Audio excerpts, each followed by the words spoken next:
Hi everyone and welcome back to our reporting week. So today I just wanted to touch base on what this is.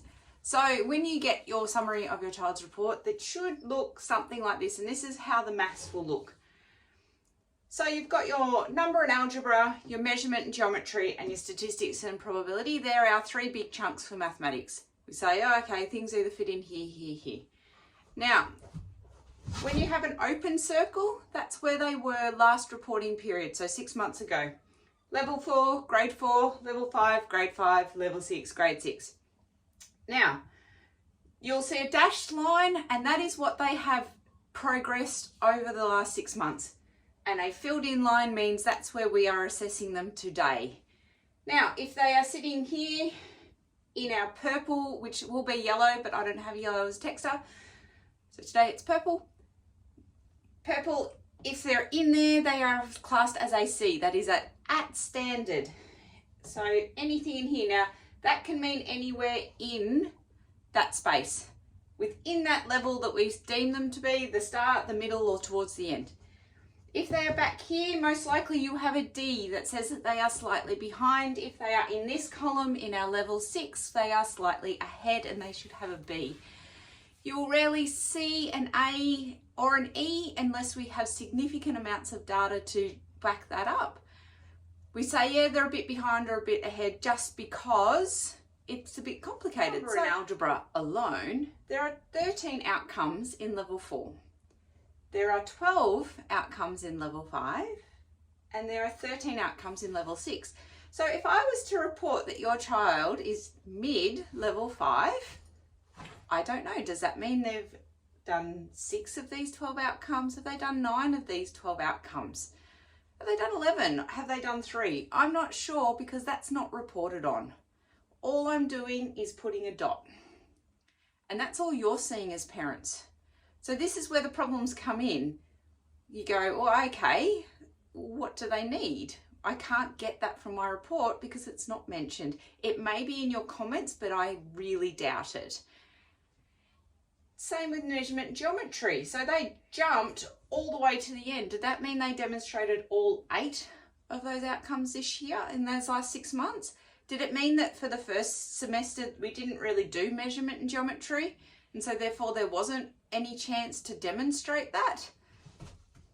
Then we've focused really strongly in it the second half of the year and now they've jumped. I don't know. That has to be in your comments to explain to you what's going on. Back here, statistics and probability. Again, have they demonstrated any of these 6? Have they demonstrated any of these 5? Because it might be that they've demonstrated 1 or 2. But again, it's not enough to bring them forward because maybe there's something here that we haven't addressed. Maybe they were on holiday. I don't know. It should be in your comments.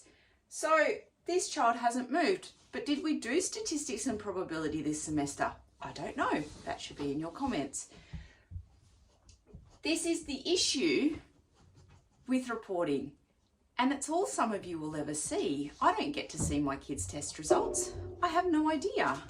I get some parent-teacher interviews for 10 minutes, and normally that's a conversation about all the things that their teacher doesn't want to put in writing, like they don't ask for help, or if they're being naughty, or they need to sit at the front, or like that's sort of where it becomes more of an informal chat and you get a chance to talk to them. But it's like speed dating when you're that teacher. I've always been fully booked, and sort of over a decade, I've probably had 2,500 parent-teacher interviews, and it's out of control. So that's where your comments come in. And that's where, if you're not getting that feedback, you need to be asking, because how do you help if you don't know where those gaps are? Because the reporting won't show you. It really doesn't. And even as I looked through today, I was just wanted to double check in the primary school reports because I'm a secondary teacher.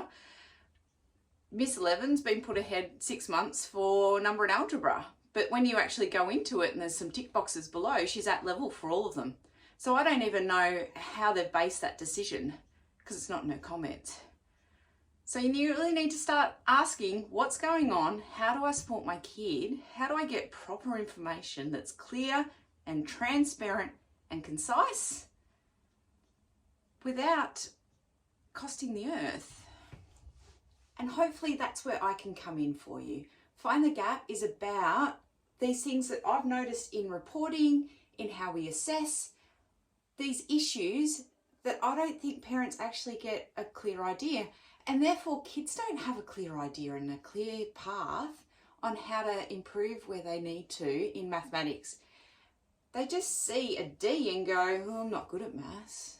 I don't like statistics and probability. And it's not about that. It's actually going in, looking at the data, having an assessment run, which is my diagnostic is, and going, here it is, here's this thing. If you get this gap, then all of the rest of it will probably make a lot of sense. So April is going to be diagnostic month, and I have some trials for people that are in the group to get really cheap access to, because finding gaps is really important and it's what your children need. They need to go back and they need to fix up these things. COVID did a real number on learning at home, and that was just on top of the normal gaps that would have happened anyway, because kids aren't ready some days to learn what's sitting in front of them and the class moves on way too quickly. So I hope you're finding this reporting stuff helpful and you can see how things are starting to all be put together and why I'm doing what I'm doing. Have a great day. I really look forward to sharing some more stuff with you tomorrow.